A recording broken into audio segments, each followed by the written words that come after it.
Hey everybody, it's Benny One, and I'm back at you with another Harry Potter movie review, and we're moving on to year 6, everyone, in the Harry Potter franchise, and that is Harry Potter and the Half-Blood Prince, everyone. This movie came out in 2009, and this is directed again by David Yates. As I said in the last review, he is the one that finished off the Harry Potter franchise, and also directed the 3 Fantastic Beasts movies, everyone. That is correct. So yes, we're going into year 6 at Hogwarts, and it technically is supposed to be their second to last year going to school at Hogwarts, but it actually ends up being their last year going to school at Hogwarts, because they actually don't finish their last year at Hogwarts because of the events unfolding with Voldemort and the Horcruxes that we learn about in this movie, everybody. So yes, this is their last year at Hogwarts, which I will say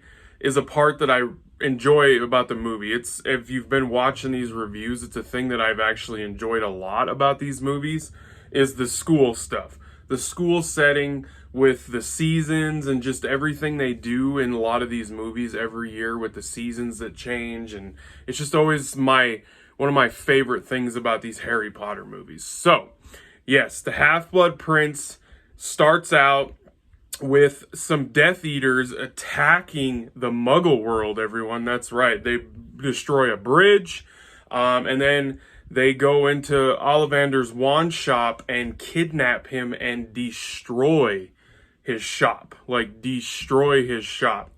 The tone of this movie is very dark. It's a very dark, like with the color palette, the lighting and everything, just about everything about this movie is very dark, drab, and just they're really trying to set in that tone of that Voldemort is back and he's taking over, and the looming threat of a war with him is upon them. It's building. Like, that's the big tone with this movie compared to a lot of the other ones. So we get that opening sequence, and then we get this kind of more lighthearted sequence where they go, before they go to school, Ron's brothers, the Weasley twins, have opened their own shop in Diagon Alley, and they got candy and just fireworks and trick things and all sorts of shit that the Weasley brothers, they opened up a freaking amazing store that everything that they love about being a wizard, they're selling. And it's a pretty lighthearted, cool little part in the movie. But then after that, everything gets really dark toned again. I mean, it's one of the lighter things in the movie, and there's not very much light really going on in the movie, to tell you the truth. I mean, I will say that the color palette that they chose for this movie is very, very dark. Like, I feel like they could have lightened it up a wee bit, because even like when they're practicing Quidditch, like, it's always cloudy and dark, like the sun's never out, like it's just a very dark movie like overall. But you get your typical school year stuff where they get to Hogwarts, and Malfoy is an interesting character. I would say that this is probably the best story arc that Malfoy gets in any of these movies. And of course, in the beginning of the movie, Dumbledore goes to get Harry when he's hitting on a girl in this little subway restaurant, and he's going to go on a date with her. And Dumbledore appears across the train tracks, and he's like, I'm sorry I interrupted your evening, and she looks lovely, but I need you to come with me. And they go to recruit a former teacher of Hogwarts, which is a big part of the plot of this movie. Like, it's a huge main part of the plot of this movie is they go to Horace Slughorn's house to recruit him to come back to Hogwarts and teach, because you learn through the movie that there is a memory that Slughorn has with a young Voldemort at Hogwarts when he was his teacher then, when he taught back then. There's a memory that Slughorn has altered with and messed with because he's embarrassed and ashamed of what happened with it, with Voldemort in it. So Dumbledore brings him back to the school so that, because he's a teacher that like really looks out for like these just the wizards that are above the standard when it comes to your average student at Hogwarts. And he's got a shelf with pictures, and he's like, that's everyone's student of mine's goal, is to get on my shelf. And like his parents are on there. So Dumbledore knows that Slughorn will try and, you know, woo him into that shit, like as one of his special students. He knows that he will do that with Harry because of who Harry is. So it's part of the big plan. So they convince him to come back. So Slughorn is played by Jim Broadbent.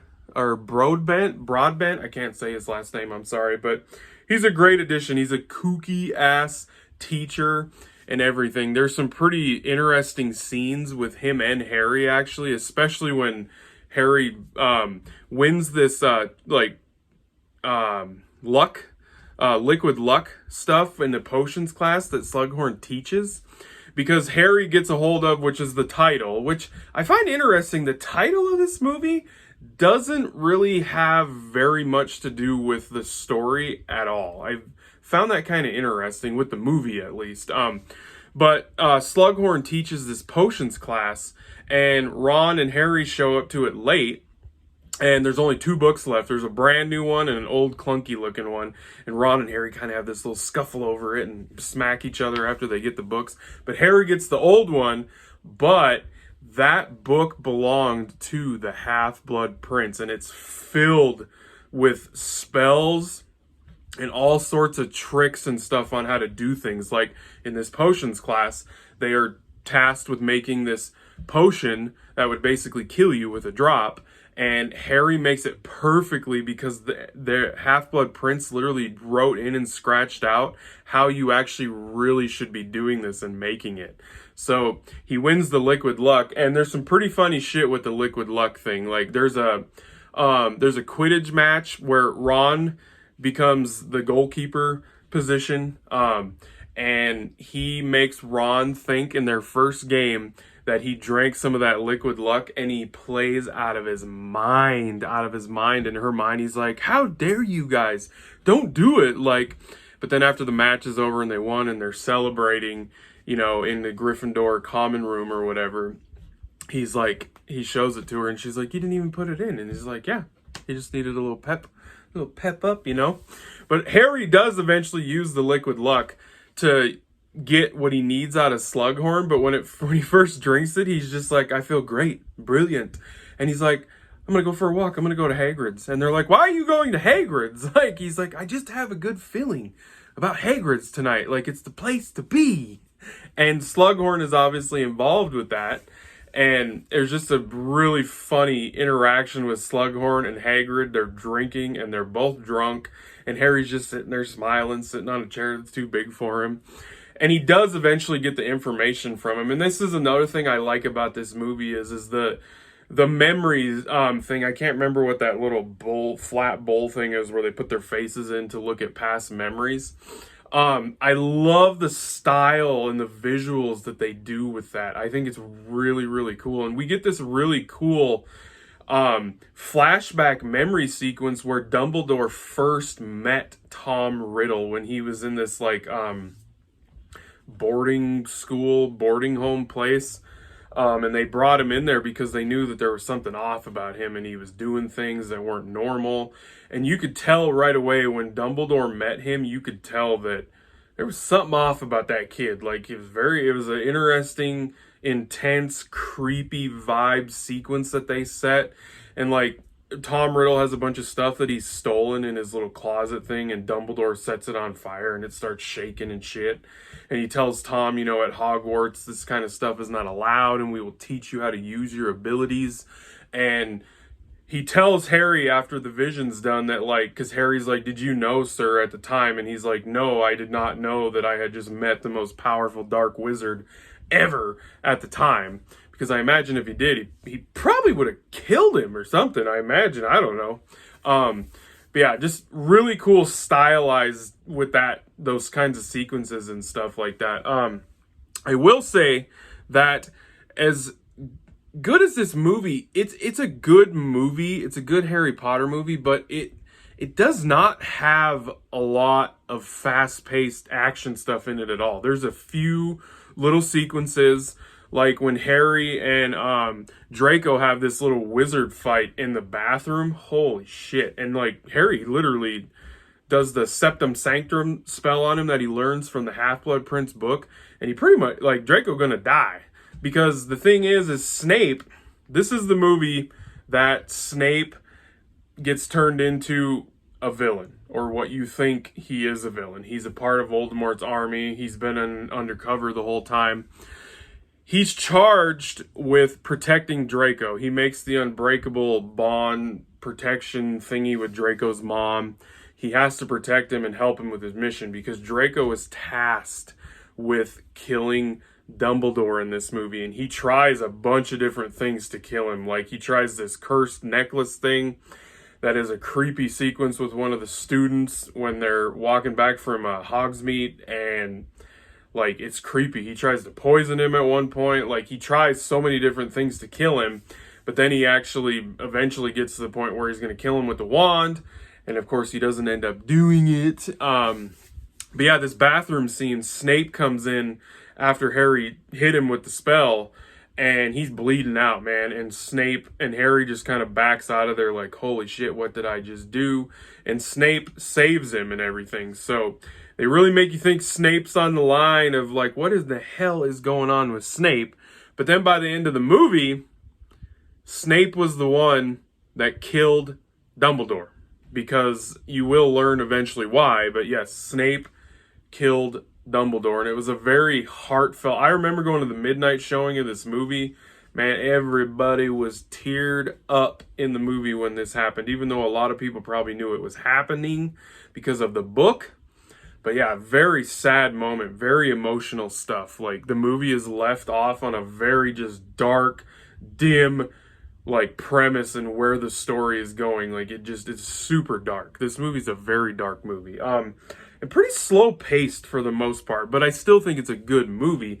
Now, when it comes to the book, they leave a lot out of this movie that was in the book, like a lot. And it's stuff that explains and flushes out a lot more, like these flashback sequences with the younger Tom Riddle, with Slughorn and Dumbledore. There is a lot that's in the book that they did not put in this movie, and I feel like it would have helped out, like, with the story and everything a lot more if they would have put more, even if it was just 15 to maybe 20 more minutes of story stuff sprinkled in here and there. Like, I just feel like it would have helped out the story a lot more with this movie. But I will say, even though the movie's very dark and the story beats that I felt like that they should have brought in from the book to help out, it's still a good movie. And by the end, like I said, when we learn that, well, I didn't say this, but Snape is the Half-Blood Prince. You find out almost at the very end of the movie, after Snape kills Dumbledore and Bellatrix and all them are destroying Hogwarts as they're running out of there, like the Grand Hall, all the windows break because of Bellatrix. And Harry chases them down by Hagrid's, and they blow up Hagrid's house.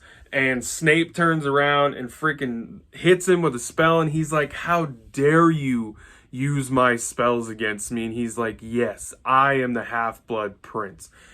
And that's the thing is like the title of the movie, it's just like, and I know there was more to this in the book. It's been a long time since I read the books, but I do remember there being more to that Half-Blood Prince story arc in the book. But it's, like I said, the title of the movie is almost like way on the back burner, but it's a huge jaw-dropping moment, especially if you haven't read the books. If you haven't read the books, this movie probably has some of the biggest shock and awe factor moments, like, in the franchise, because it's like, because if you don't know anything about the books and what happened with the stories, like, I could see how this could be a very shocking movie for you, because you learn that Snape's a bad guy, or what you think is a bad guy. Dumbledore dies. Like, it just leaves this off on a very grim spot in this story. So, Harry Potter and the Half-Blood Prince, everybody, what am I going to give this bad boy? I'm going to give it a 7 out of 10, because as a whole, as a movie, it is a slower paced movie. It's very dark, very dark. The lighting and everything.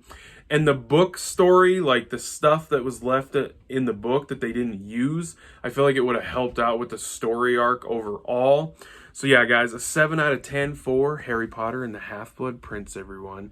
I hope you guys enjoyed that review. I thank you for watching, and be catching you on the tube later because I have spoken.